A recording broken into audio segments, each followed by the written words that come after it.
Bismillahirrahmanirrahim. Assalamualaikum warahmatullahi wabarakatuh.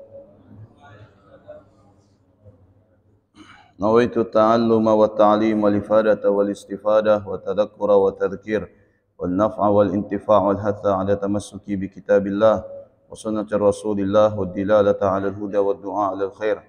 Allahumma salli 'ala sayyidina Muhammad al-Fatih lima ughliq wal khatim lima sabaq nasiril haqq bil haqq al hadi ila siratikal mustaqim wa 'ala alihi wa sahbihi haqqa qadrihi wa miqdarihi al 'azim.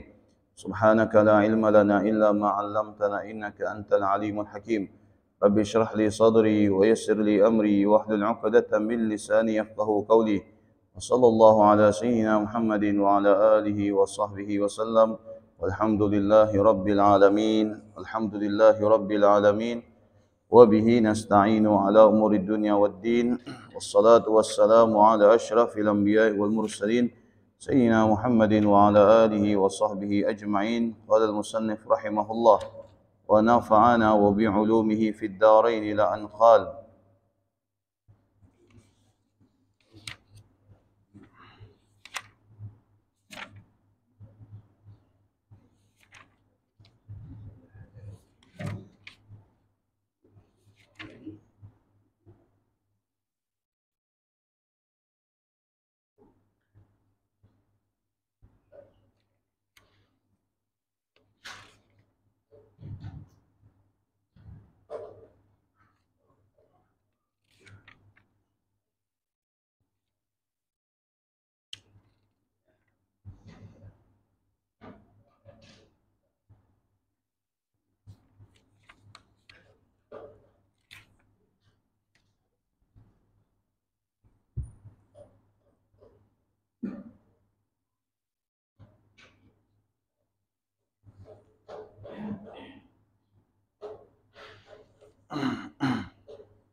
Bismillahirrahmanirrahim.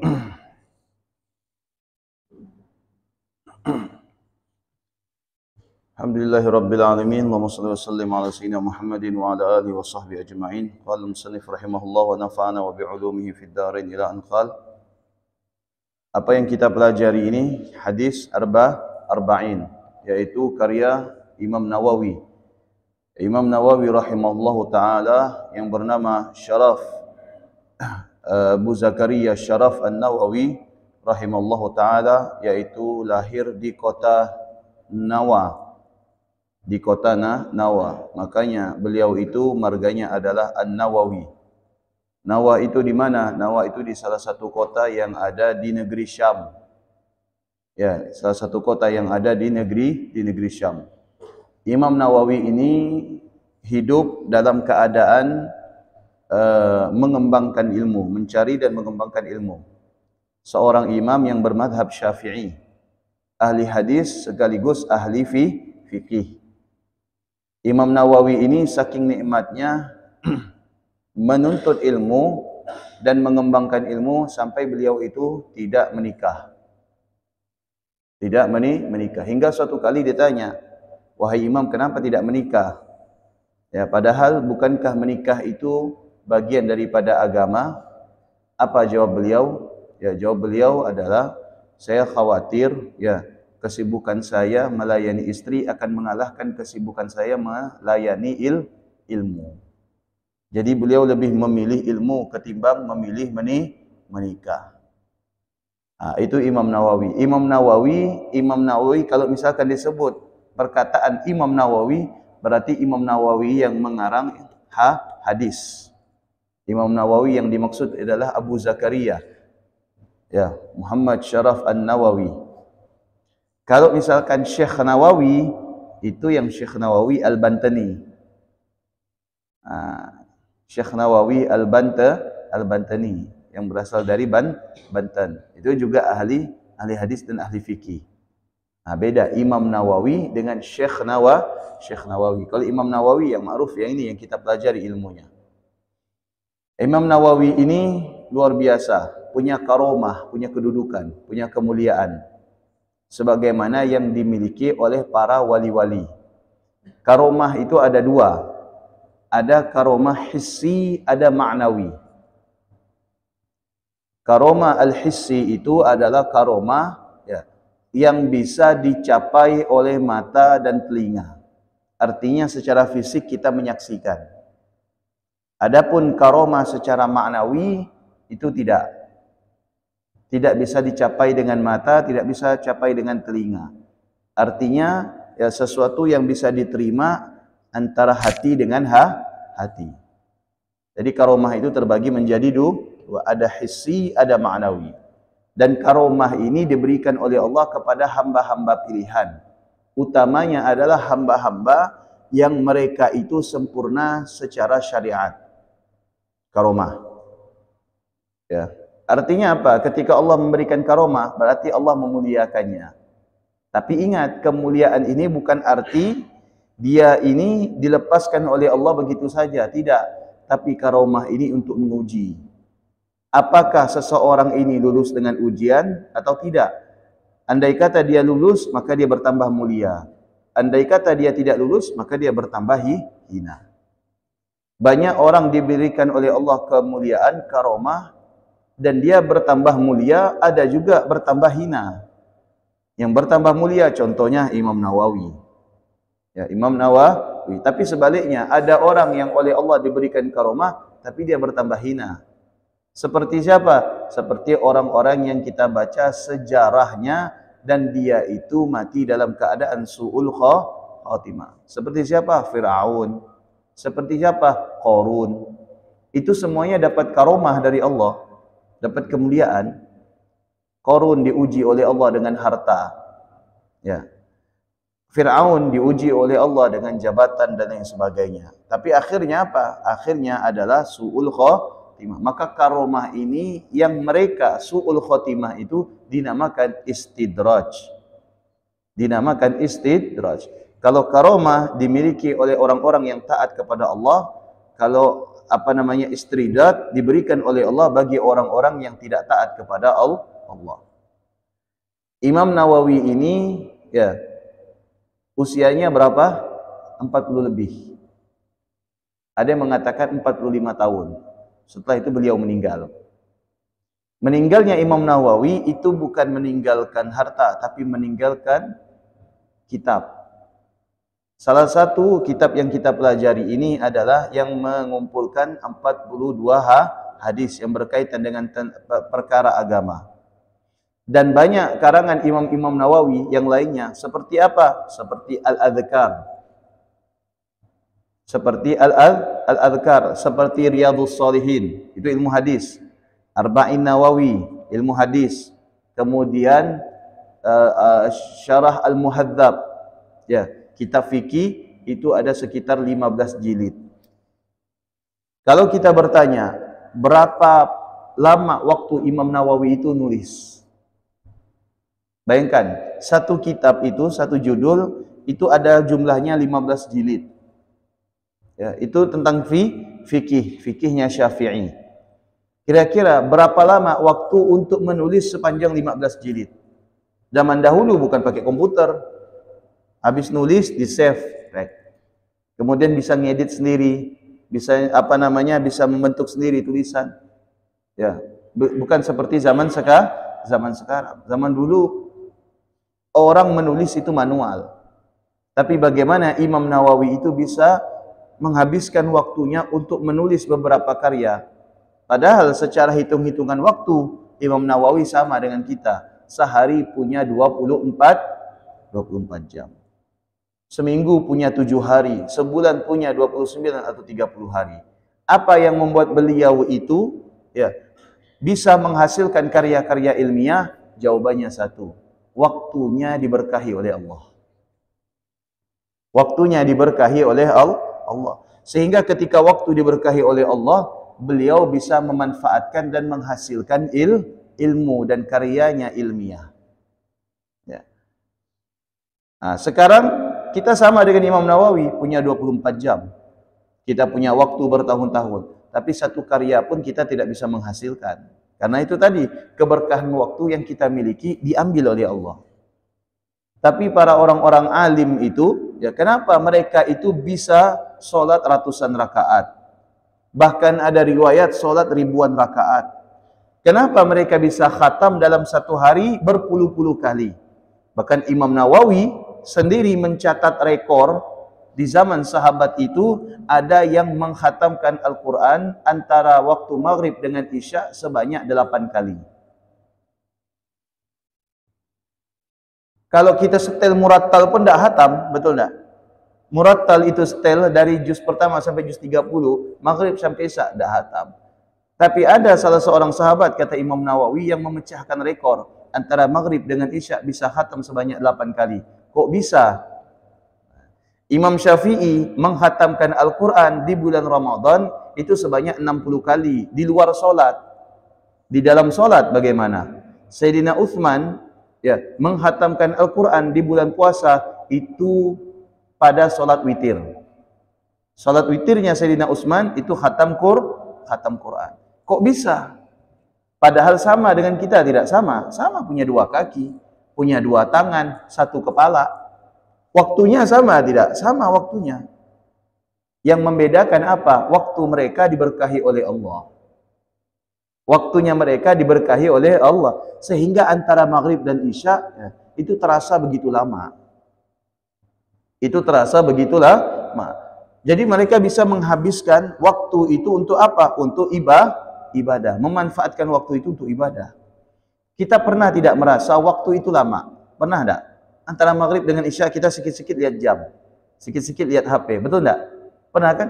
Kok lama ya belum azan-azan? Biasanya cepat. Nah, itu biasanya kalau lama itu waktunya berkah. Maksud Allah kita gunakan untuk ibadah. Allah berharap waktu yang lama Allah jadikan itu durasinya, Allah berharap waktu itu digunakan untuk ibadah. Tapi sayang terkadang kita ini berharap waktu itu semoga berlalu begitu cepat. Supaya apa? Supaya kita selesai sholat, mau ini, mau itu, mau ini, mau itu. Nah, itu karomahnya Imam Nawawi. Bahkan diceritakan Imam Nawawi ini punya karomah, padahal beliau ini tinggalnya di mana? Di Syam. Ya, di Syam. Setiap malam itu Imam Nawawi itu pergi ke Masjidil Haram. Setiap malam Imam Nawawi itu pergi ke Masjidil Haram. Dari Syam ke Masjidil Haram itu kira-kira dekat apa jauh? Jauh. Syam itu terdiri dari 4 bagian negara. Palestina, Jordan, Syria, kemudian ada yang mengatakan Lebanon. Itu disebut dengan Syam.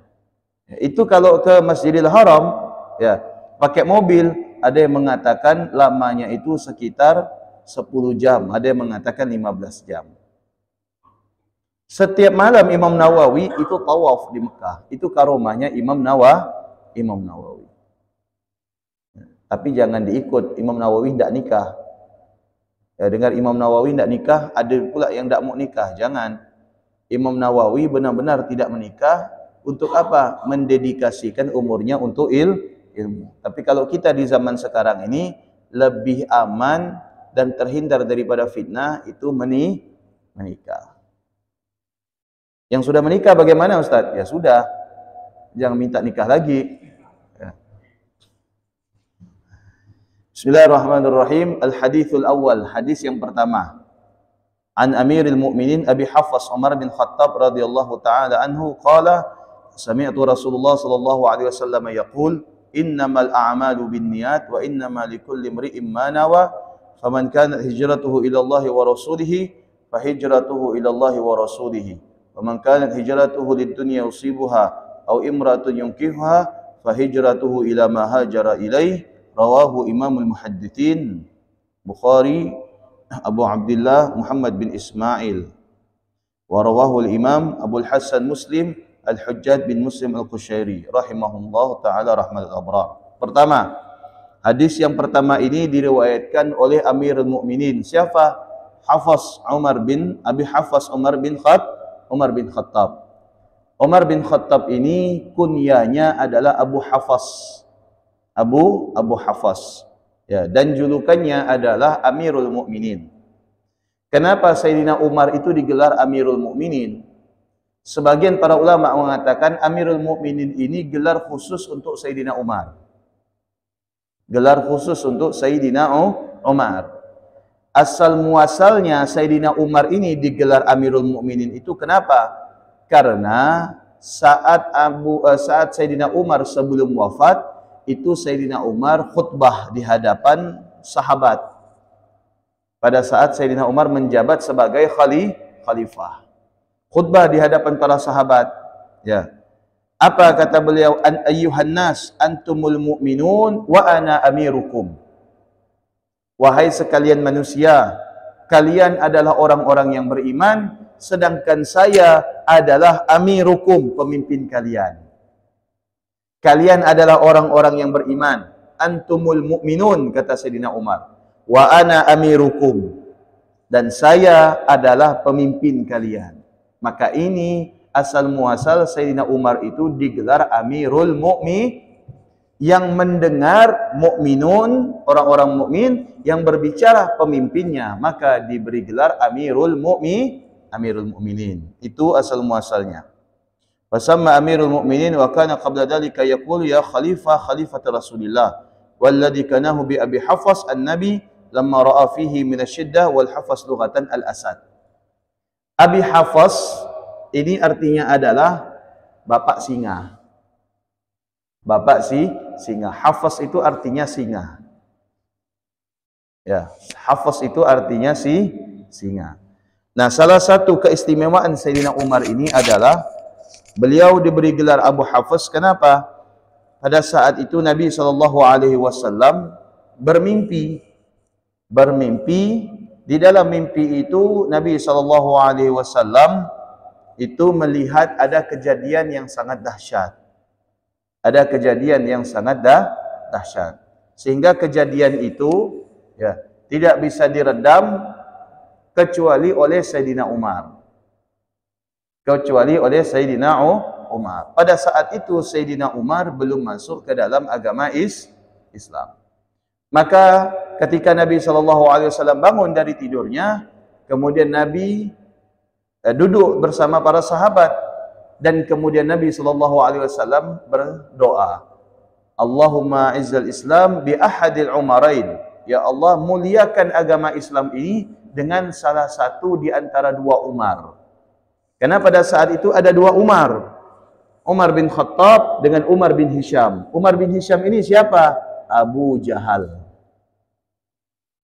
Umar bin Hisham ini adalah Abu Jahal. Umar bin Khattab ini ya Umar bin Khattab khalifah. Akhirnya Umar bin Khattab yang mendapatkan hidayah Allah Subhanahu wa taala. Wa laqabahu bil Faruq, dan laqabnya, julukannya adalah Al-Faruq. Umar bin Khattab julukannya itu adalah Al-Faruq. Kenapa dijuluki Al-Faruq? Karena farraqa bihi bainal haqq wal batil. Ketika Sayyidina Umar bin Khattab masuk ke dalam agama Islam, ya, maka Sayyidina Umar ini bisa menegakkan antara hak dan batil. Orang yang disegani di tempat itu, di zaman itu, kemudian berpihak kepada Nabi, maka kemudian berpihaknya kepada Nabi ini otomatis menjadi kekuatan baru bagi agama Islam.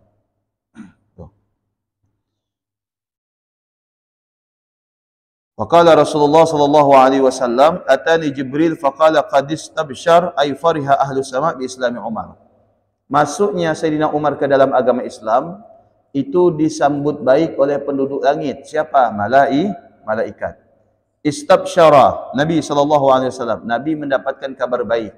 Ketika Sayyidina Umar masuk ke dalam agama Islam, maka malaikat itu senang. Ahlus sama' bi islami Umar. Fariha ahlus sama' bi islami Umar. Senang penduduk langit ketika Sayyidina Umar itu masuk Islam. Wa kana islamuhu sana 6 wa qila 5 minan nubuwah. Ini Sayyidina Umar kita sudah tahu masuk Islamnya itu bagaimana. Ya, ketika beliau mendengar saudarinya Fatimah zaujuha Sa'id bin Zaid ya, istri daripada Sa'id bin Zaid. Ini keduanya sudah masuk Islam terlebih dahulu. Nah, ketika Fatimah, istri daripada Sa'id bin Zaid ini membaca Al-Quran, di situ Sayyidina Umar mendengar. Surah apa yang dibaca? Surah Taha. Surah Taha yang dibaca oleh Sayyidah Fatimah, istri daripada Sa'id. Maka ketika Sayyidina Umar mendengar, sebenarnya Sayyidina Umar ketika mendengar itu tergugah hatinya. Hatinya. Hanya saja pada saat itu Sayyidina Umar tahu yang dibaca ini adalah ajaran yang dibawa oleh Nabi Muhammad sallallahu alaihi wasallam. Maka kemudian Sayyidina Umar itu marah. Ya, marah. Maka ketika akan marah, dihadang oleh suaminya Fatimah, yaitu Sa'id bin Zaid. Tapi Sa'id bin Zaid itu dipukul, jatuh. Ditanya oleh Sayyidina Umar, apa yang kau baca tadi? Tapi disembunyikan oleh adiknya Fatimah. Tidak ada baca apa-apa, kata. Tidak. Ya, kamu baca sesuatu, saya dengar. Tidak ada baca apa-apa. Akhirnya dipaksa, adiknya kemudian jujur. Kemudian adiknya bilang, saya membaca wahyu atau kalam daripada kalamullah. Coba baca lagi, dibaca. Ketika dibaca itu, Sayyidina Umar melelehkan air matanya. Ya, artinya sekuat-kuatnya laki-laki tetap cengeng.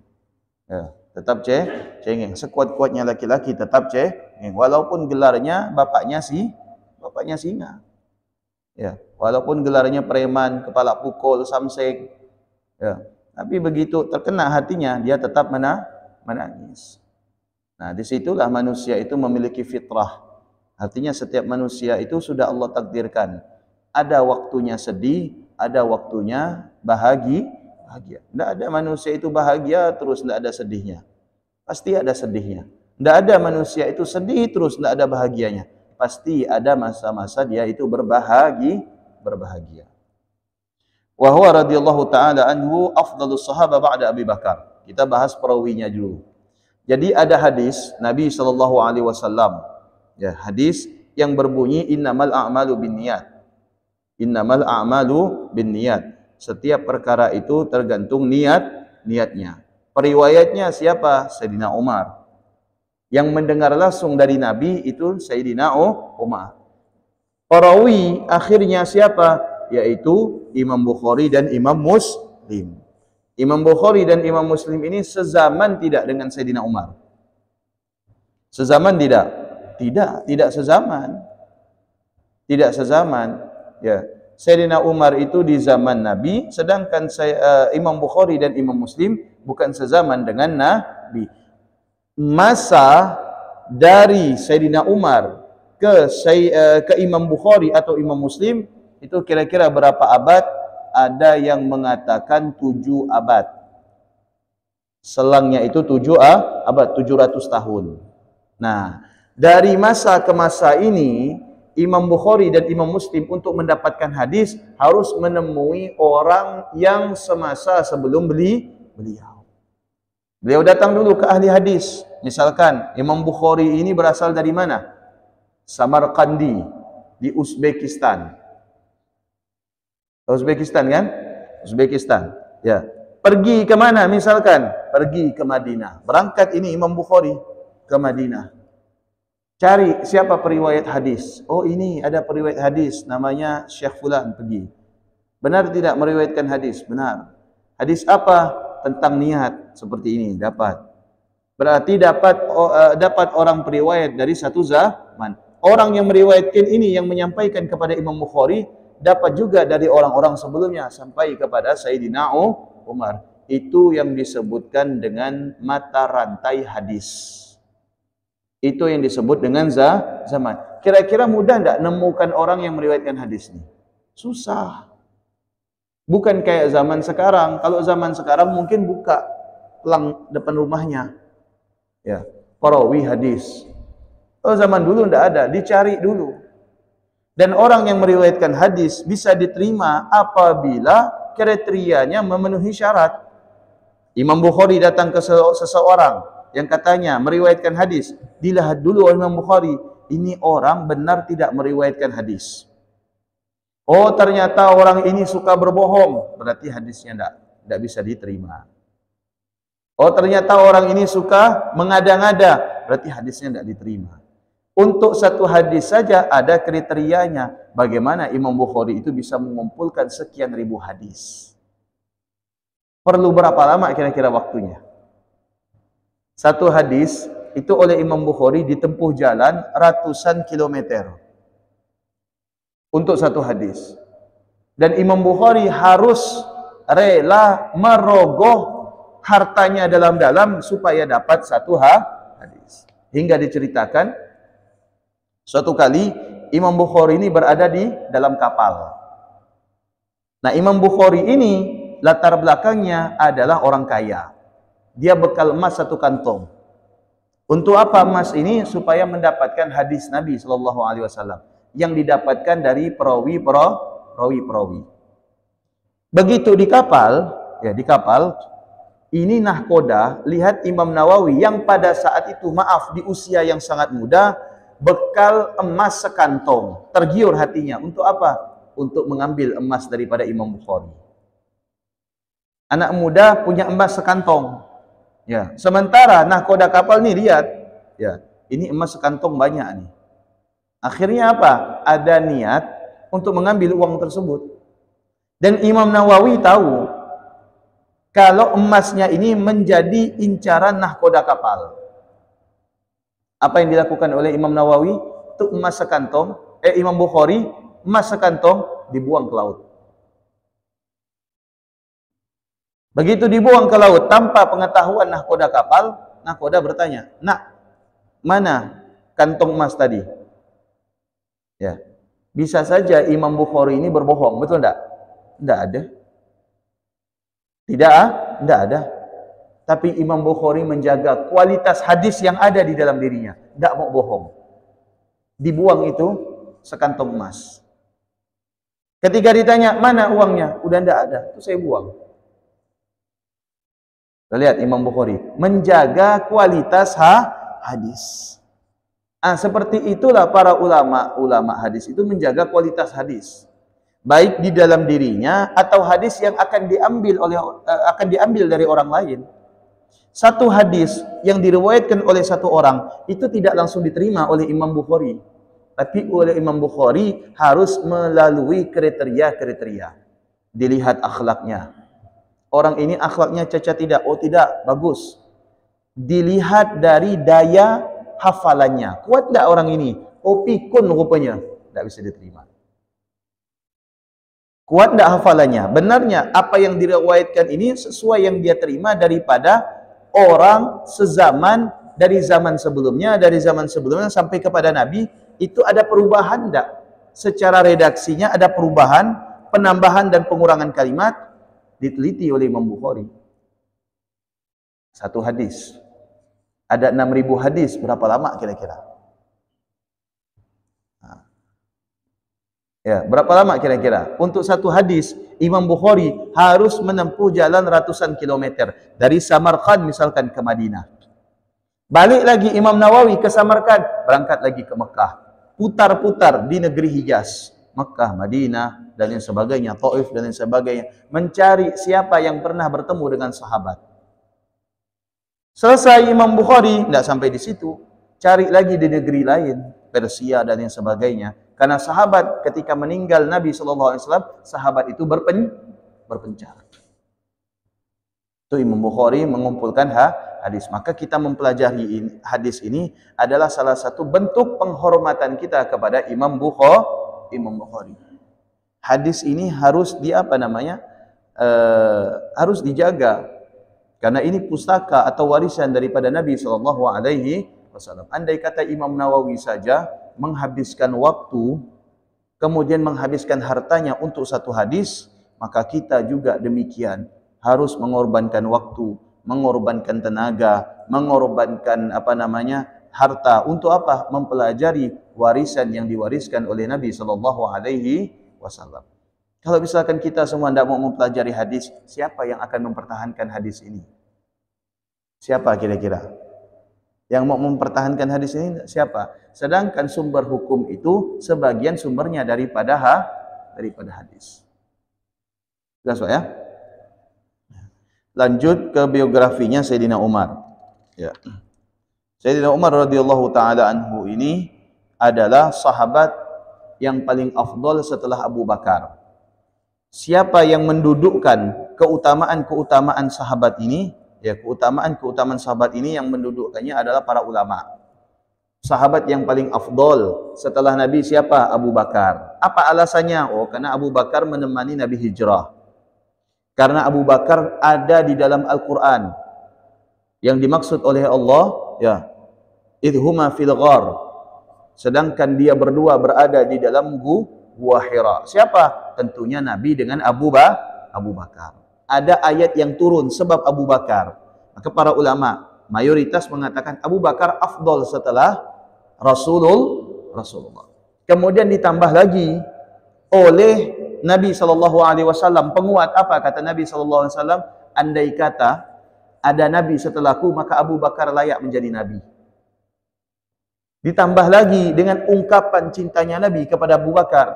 Kata Nabi SAW, andai kata, ya, aku bisa memilih seorang kekasih, sebagaimana Allah Ta'ala memilih Ibrahim sebagai kekasih, maka aku akan menjadikan Abu Bakar ini sebagai kekasihku. Itu ungkapan kecintaan Nabi kepada Abu Bakar. Di akhir hayatnya Nabi SAW meminta Abu Bakar untuk menjadi imam. Atas dasar inilah para ulama kemudian bersepakat dan berpendapat Abu Bakar adalah manusia yang terbaik setelah Nabi.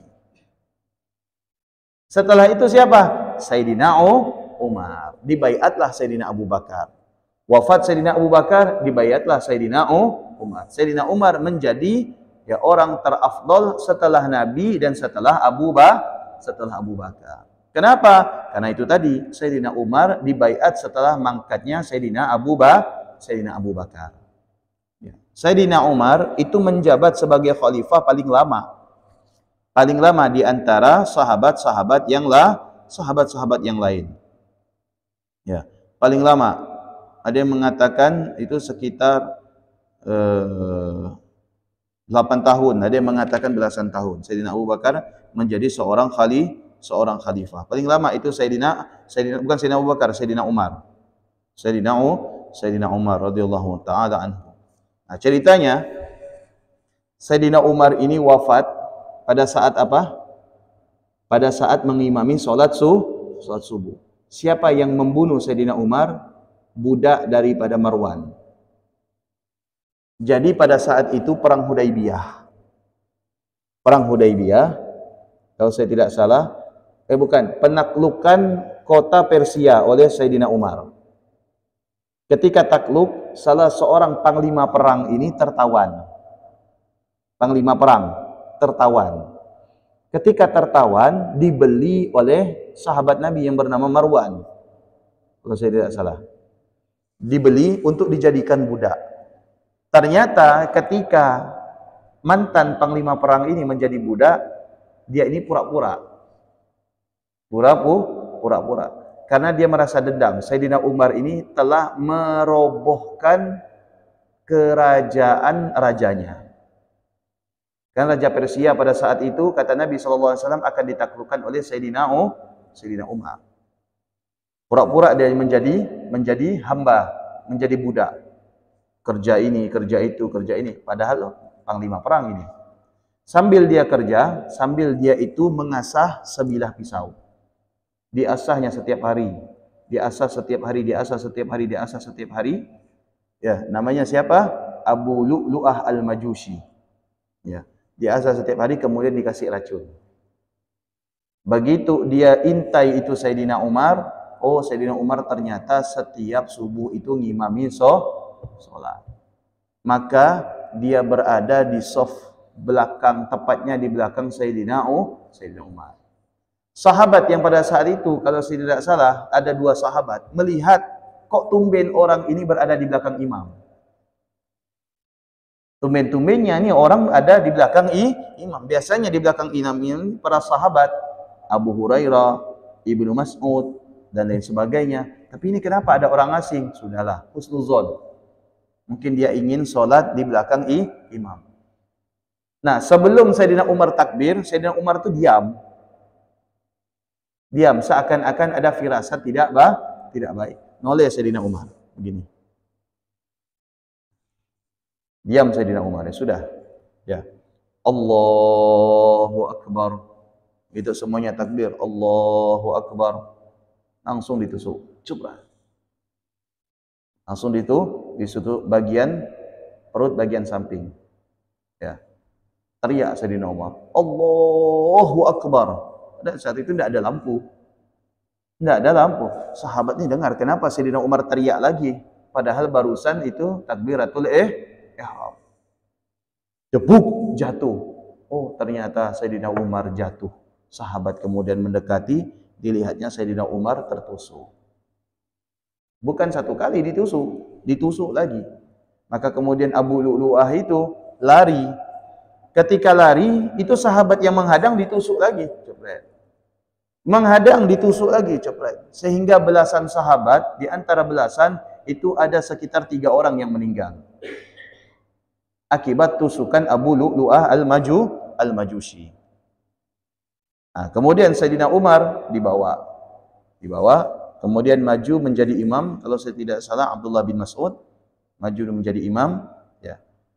Selesai sholat subuh, ini Abu Lu'lu'ah ketika menusuk, akhirnya dia bunuh diri.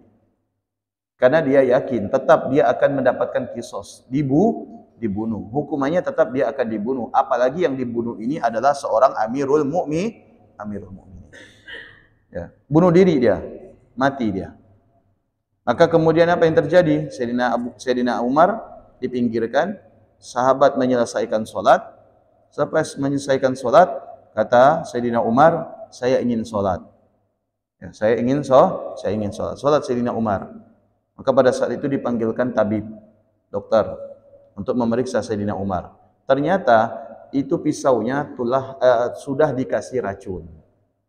Racunnya ini buat apa? Racunnya ini tidak mematikan sekaligus, tapi mematikan perlahan-lahan. Setiap Sayyidina Umar makan, apa yang dimakan itu keluar dari bekas tusukan. Keluar, makan, keluar. Akhirnya lama-lama Sayyidina Umar meninggal. Itu wafatnya Sayyidina Umar radhiyallahu taala anhu. Beliau meriwayatkan 539 hadis. Wa mata syahidan wa dufina fil hijrah sallallahu alaihi wasallam.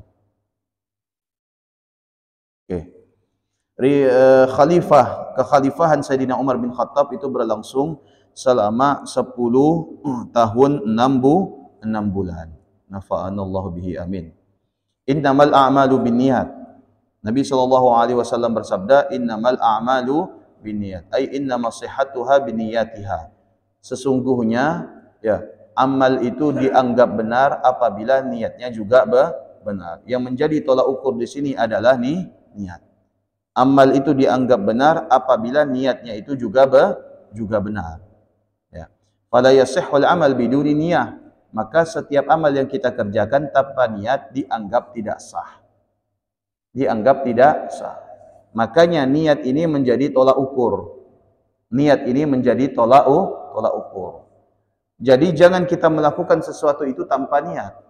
Kalau kita melakukan sesuatu itu tanpa niat, maka sesuatu itu tidak akan dinilai oleh Allah Subhanahu wa taala.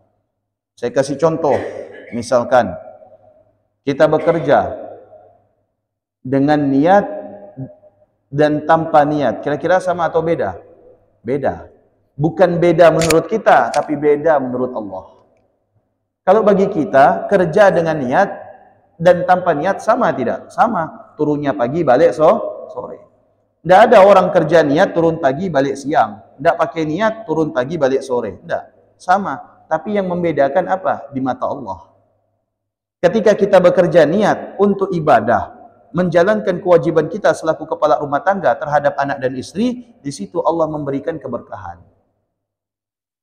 Di situ Allah memberikan keberkahan. Tapi di saat kita bekerja, tidak kita barengi dengan niat. Kenapa kerja? Saya suka kerja memang.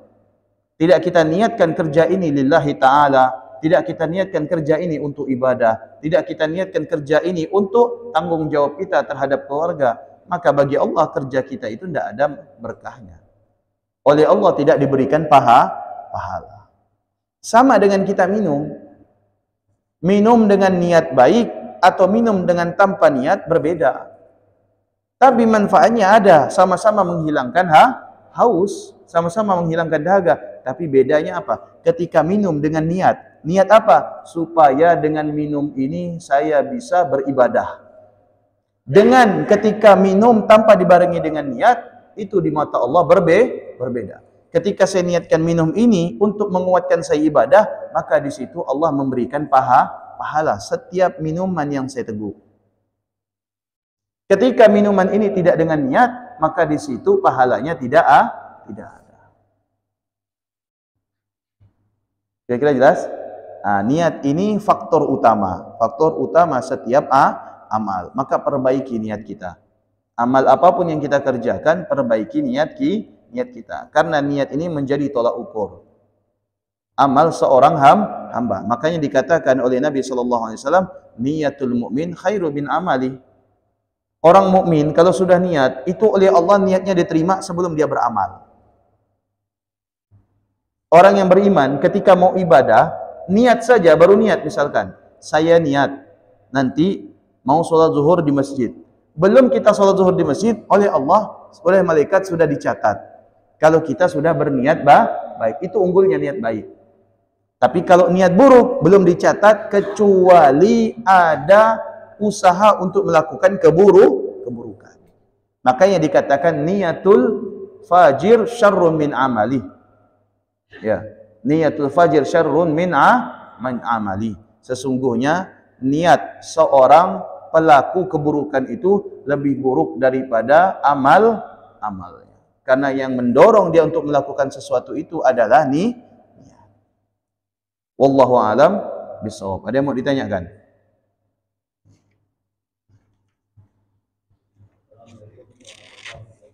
Waalaikumsalam warahmatullahi wabarakatuh. Boleh, bentar ya. Boleh saya minta kertas? Kertas tak apa, kertas kecil aja. Mau kasih tanda. Kenapa, Pak? Kalau dilihat masalah hadis kan ada hadis yang sahih. Ya. Ya. Kalau yang sahih tidak ada masalah. Bagaimanapun itu tetap kewajiban kita.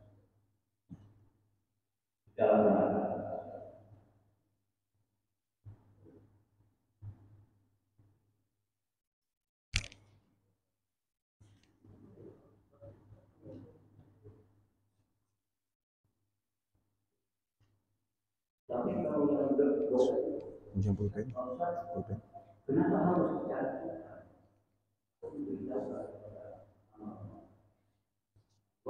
kalau Allah mengatakan secara kan saja Allah itu bisa mempelajari, sebenarnya bisa mengetahui bahwa ini palsu, ini asli.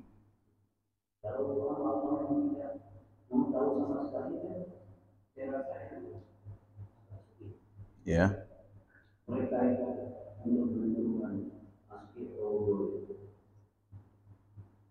yang saya tanyakan di sini hubungan amalan hadis tersebut, apakah tidak mempengaruhi tidak berbahaya, tidak merusak iman, atau itu sunnah, itu juga termasuk Assalamualaikum warahmatullahi wabarakatuh. Pertama, hadis itu memiliki banyak macam sesuai dengan definisi masing-masing status hadis. Jadi hadis itu sudah mutlak, apa yang disandarkan kepada Nabi, ucapan, tindakan atau diamnya Nabi, itu namanya hadis. Kenapa ente lakukan ini? Misalkan, contoh misalkan, kenapa setiap minum Anda harus baca bismillah? Ya, karena Nabi setiap minum mengucapkan bismillah. Apa dasarnya? sahabat pernah melihat Nabi minum, membaca bismillah. Nah, berarti minumnya Nabi jadi hadis. Ya. Pekerjaan Nabi menjadi hadis. Hadis itu istilahnya standar apa yang dilakukan oleh Nabi. Sampai Nabi diam pun itu hadis. Terjadi sesuatu di depan Nabi, Nabi tidak negor.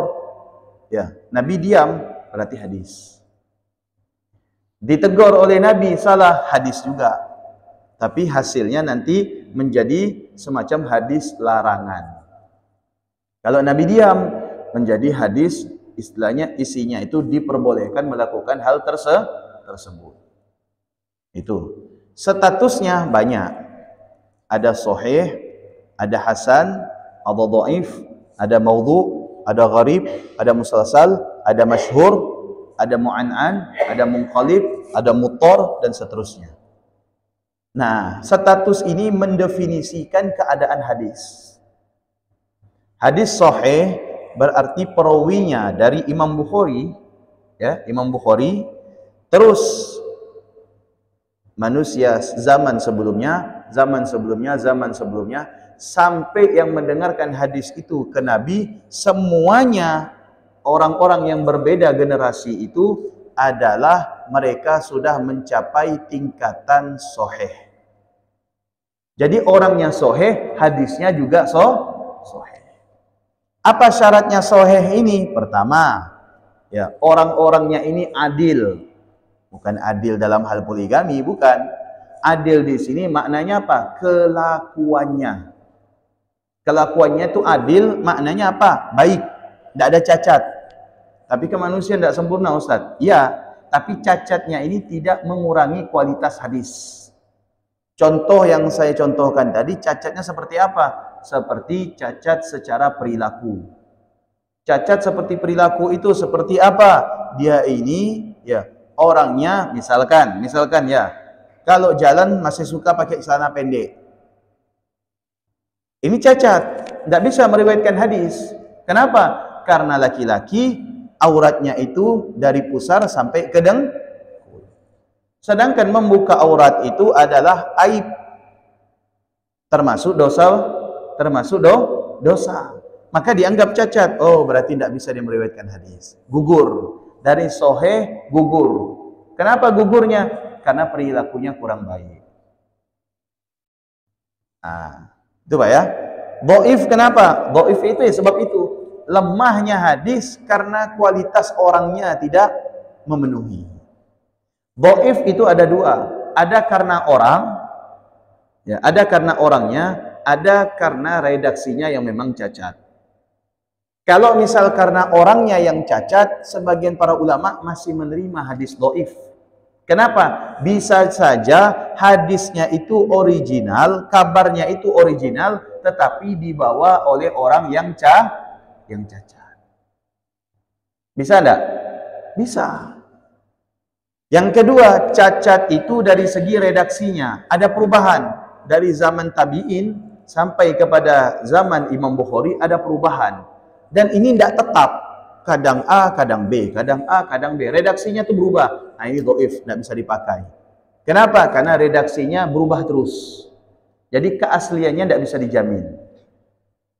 Lalu bagaimana para ulama lebih menerima kecacatan secara pribadi seseorang, tapi redaksinya masih asli.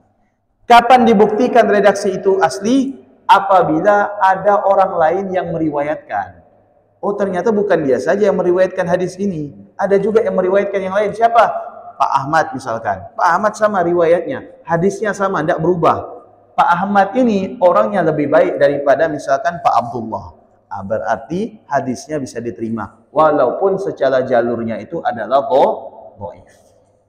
Kita sebagai orang awam, termasuk saya tidak tahu Pak hadis ini sahih atau tidak. Hadis ini hasan atau tidak. Hadis ini dhaif atau tidak. Saya tidak bisa mentakhrij hadis. Saya tidak bisa meneliti hadis. Tapi saya bersandar kepada siapa? Imam Bukhari dan Imam Muslim. Patokan kita ini Imam Bukhari dan imam-imam yang lain. Ada 6 imam hadis. Bukhari, Muslim, Imam Ahmad, Baihaqi, Turmudi, Ibnu Hibban, dan seterusnya. Ini imam-imam menulis hadis-hadis yang sahih menurut mereka. Tapi ingat, jangan sampai kita yang tidak memiliki standar ilmu mudah menyalahkan satu hadis kemudian membenarkan satu hadis. Kenapa? Karena untuk satu hadis saja itu para ulama ahli hadis silang pendapat. Kata Imam Bukhari ini sahih, kata Imam Ahmad tidak, itu dhaif. Dhaifnya hadis itu menurut kacamata siapa? Imam Bukhari, bukan Imam Ahmad. Karena Imam Bukhari dan Imam Ahmad memiliki definisi masing-masing hadis sahih dan hadis dhaif. Ini saya umpamakan misalkan kita ke dokter. Dokter banyak tidak? Banyak. Dokter umum dengan spesialis beda tidak? Beda. Dan sedangkan dokter spesialis ini ada satu atau lebih dari satu? Lebih dari satu. Kadang antara dokter spesialis dengan spesialis lainnya, yang satu spesialis itu beda pendapat tak? Oh, bukan beda pendapat lagi. Kadang kita sebagai pasien itu bingung, betul tak? Dokter spesialis ini bilang, ini harus dioperasi. Dokter spesialis ini bilang, oh tidak perlu dioperasi, cukup dikasih obat. Mereka sama-sama dokter spesialis, satu jurusan. Betul tidak? Satu jurusan ahli penyakit dalam. Berbeda pendapat, wajar. Begitu juga yang terjadi di dalam hadis. Asalkan perbedaan itu dapat dipertanggungjawabkan secara ilmiah. Jadi kalau misalkan ada orang melakukan suatu amalan, misalkan, kenapa Anda istighatsah? Istighatsah itu meminta kepada Allah ya, melalui suatu perantara. Misalkan minta kepada Allah melalui majlis zikir, istighatsah. Ya, memohon kepada Allah melalui majlis. Kenapa ente harus meminta kepada Allah mengadakan majlis zikir? Kenapa tidak langsung minta kepada Allah? Sebagian orang mengatakan seperti itu. Silahkan. Anda minta kepada Allah langsung boleh, Anda minta kepada Allah melalui perantara majlis zikir juga boleh. Kenapa? Karena dua-duanya punya alasan ilmiah. Tapi kemudian misalkan ada orang mengatakan, tapi itu kan tidak ada anjuran daripada Nabi. Ya, tidak ada anjuran daripada Nabi. Kata siapa? Oh, di dalam hadis Muslim misalkan dikatakan seperti ini. Ya, tapi di dalam hadis lain juga dikatakan diperbolehkan. Nah, jadi kita tidak saja ya menjadikan Sahih Bukhari itu standar, ada juga sahih yang lain. Bahkan antara Imam Bukhari dengan Imam Muslim menetapkan hadis sahih itu beda pendapat. Imam Bukhari syaratnya hadis sahih itu pertama harus sezaman. Sudah sezaman harus bertemu. Imam Muslim tidak perlu bertemu, cukup sezaman. Beda enggak kira-kira? Beda. Tugas kita tidak boleh menyalahkan hadis lain kemudian membenarkan hadis lain. Karena keterbatasan pengetahuan kita. Tapi kalau misalkan hadis ini didhaifkan oleh Imam Bukhari, tapi hadis ini dihasankan oleh Imam Muslim, silahkan pakai. Kecuali misalkan sepakat semua ulama mengatakan ini hadisnya palsu, tidak boleh dipakai. Ya sudah, kita tidak boleh pakai. Tapi kalau misalkan ini hadisnya dhaif, tapi masih diamalkan oleh ulama lain, silahkan pakai. Jelas, Pak? Sama. Ada lagi?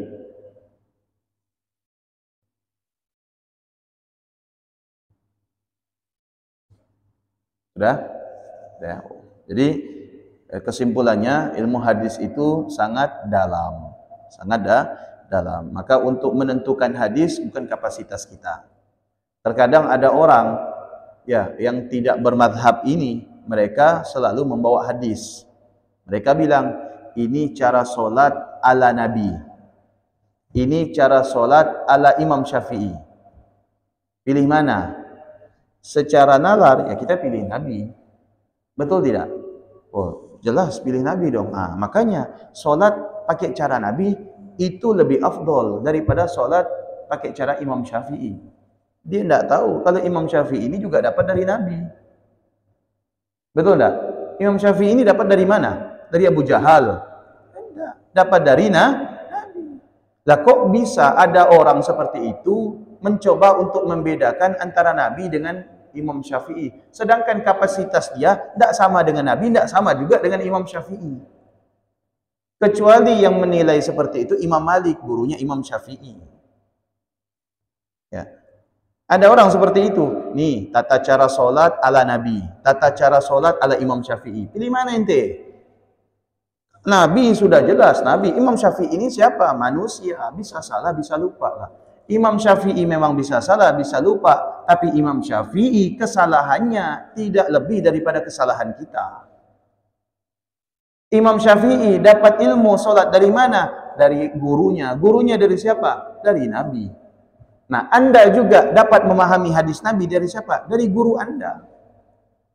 Bukan langsung dari Nabi. Kenapa kok bisa mengatakan ya sholatnya Nabi lebih afdol daripada sholatnya Imam Syafi'i? Sedangkan sampainya ilmu ke kita tentu melewati Imam Syafi'i.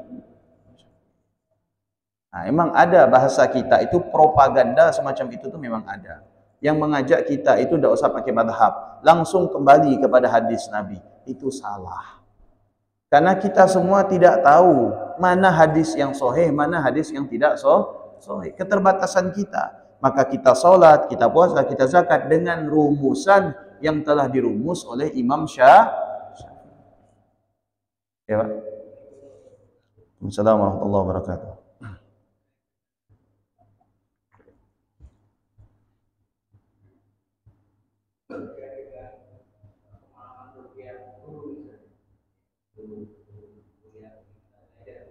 Ya.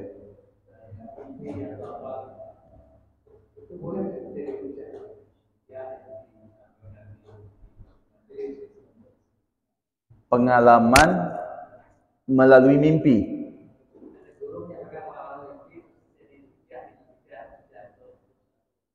Ya. Ya, ya. Begini, mimpi tidak bisa dijadikan standar hukum.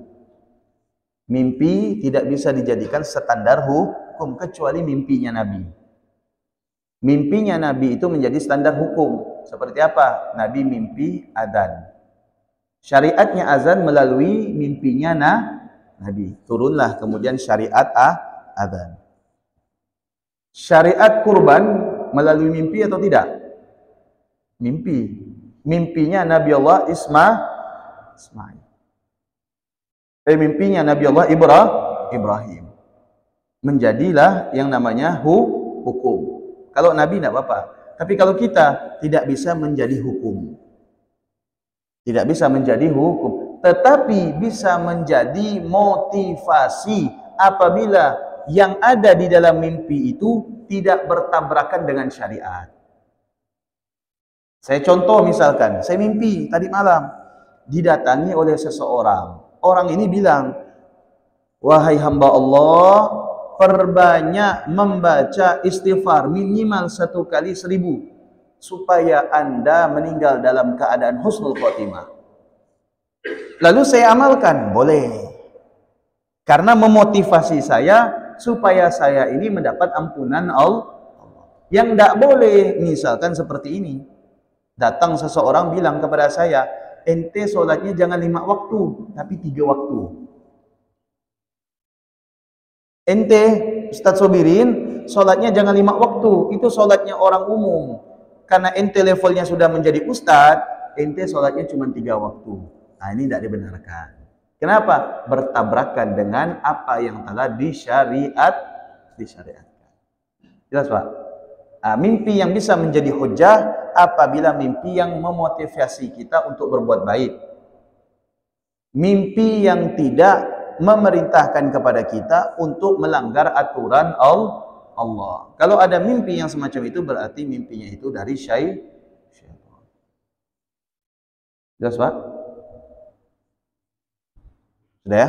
Wallahu a'lam bissawab. Mudah-mudahan bermanfaat dan semoga Allah Subhanahu wa taala memberikan kepada kita ilmu dan amal serta niat yang tulus. Amin ya rabbal alamin. Bismillahirrahmanirrahim. Subhanakallahumma wa bihamdika asyhadu an la ilaha illa anta astaghfiruka wa atubu ilaik. Assalamualaikum warahmatullahi wabarakatuh.